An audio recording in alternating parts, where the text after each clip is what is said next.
Assalamualaikum warahmatullahi wabarakatuh. Nama saya Muhammad Syahdi Rahman. Di sini saya ingin sedikit mengulas mengenai beberapa jurnal ya yang temanya itu tentang manajemen law firm.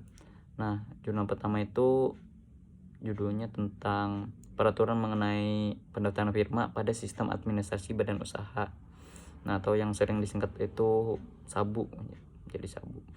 Nah, terdapat pada pasal 22 KUHD ya, yang bunyi itu persero firma itu wajib didirikan dengan akta otentik. Nah, dan juga ada pasal 23 yaitu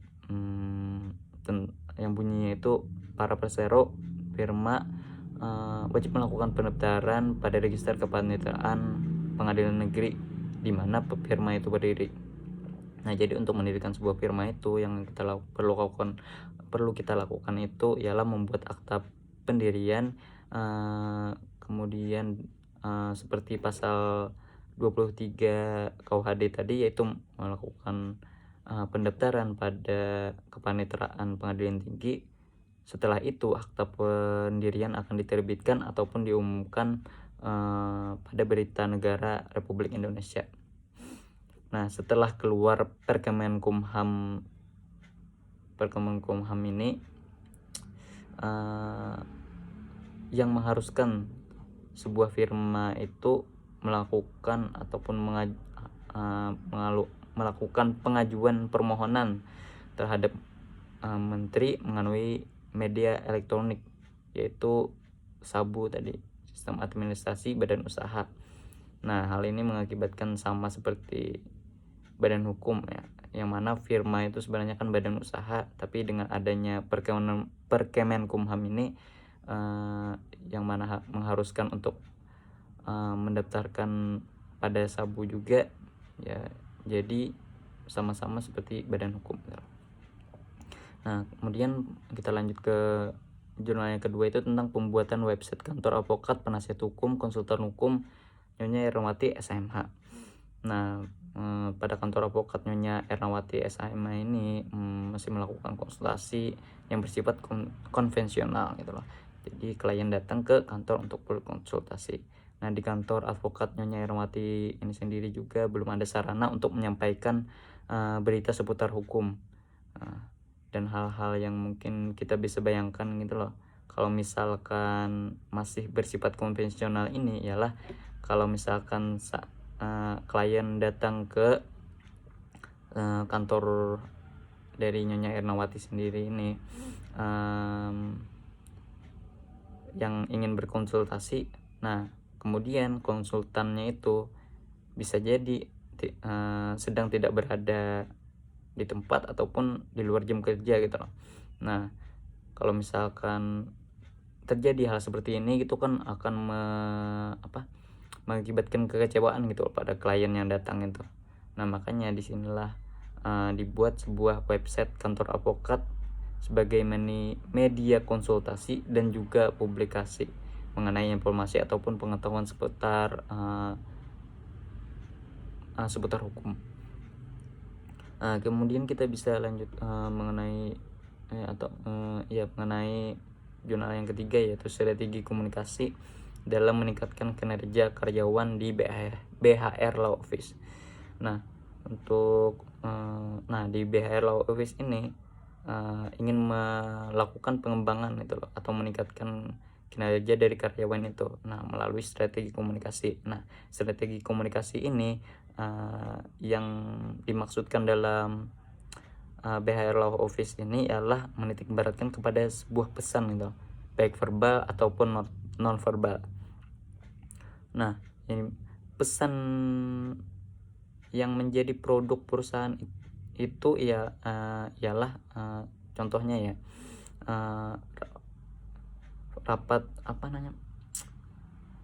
rapat rutinan bulanan, rapat informal bulanan, dan juga rapat informal tahunan.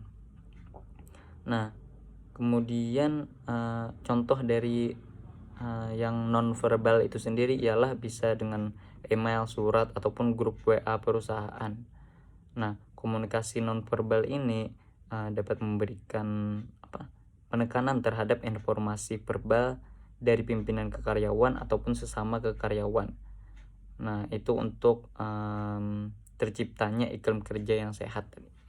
Nah, kemudian kita lanjut kepada jurnal yang keempat, itu ya tentang harmonisasi Undang-Undang Nomor 11 Tahun 2008 tentang informasi dan transaksi elektronik dalam manajemen kantor advokat. Nah, di sini Undang-Undang Nomor 11 Tahun 2008 ini, atau yang bisa kita sebut Undang-Undang ITE ini, sangat berkontribusi ya dalam menggeser suatu paradigma dari manajemen kantor advokat itu. Nah, dari yang konvensional menjadi modern. Nah, dengan basisnya itu komputerisasi. Nah, hasil dari kontribusi Undang-Undang ITE ini ataupun modernisasi ataupun komputerisasi ini ialah dengan adanya pembayaran gaji pegawai. Nah, itu bisa langsung transfer tanpa harus mengasih sebuah uang di sebuah amplop gitu loh. Nah, jadi bisa langsung transfer itu. Kemudian juga pembayaran kontrak penanganan perkara atau honorarium gitu. Nah, dari klien ke advokat. Nah, kemudian ada juga tentang pembayaran kontrak ataupun transaksi lainnya lah. Nah, kemudian juga dengan seiring perkembangan zaman ya, perkembangan teknologi. Nah, jadi otomatisasi dari kantor advokat ini sangat mengaruhi di penilaian dari mata klien gitu loh, terhadap advokat dan kantor advokatnya itu sendiri gitu loh. Jadi suatu nilai plus kepada advokat dan kantor advokatnya itu saat dia bisa menggunakan otomatisasi ini, karena itu juga mempermudah dari manajemen kantor advokat itu sendiri. Nah, yang terakhir itu ada jurnal mengenai sistem informasi administrasi perkara hukum perdata pada kantor advokat. Nah, dari perencanaan ataupun pengembangan sebuah sistem administrasi itu sangat berdampak besar bagi kantor hukum ini. Nah, itu bisa kita lihat ya, dari mempercepat pengarsipan, penjadwalan advokat pendamping, dan kemudian sistem yang dimaksud di sini itu berupa notifikasi email gitu loh, yang berisi tentang jadwal dan detail persidangan antara advokat dan juga klien. Jadi sistem administrasi ini ya juga bisa mengetahui jadwal bentrok dari seorang advokat itu. Kalau misalkan sudah ada jadwal dia pada hari ini, dia tidak bisa lagi untuk didaftarkan untuk mendampingi klien hari ini juga. Nah, karena sistem itu mendeteksi hal tersebut gitu. Nah, mungkin itu saja yang bisa saya sampaikan. Salah dan hilap mohon maaf.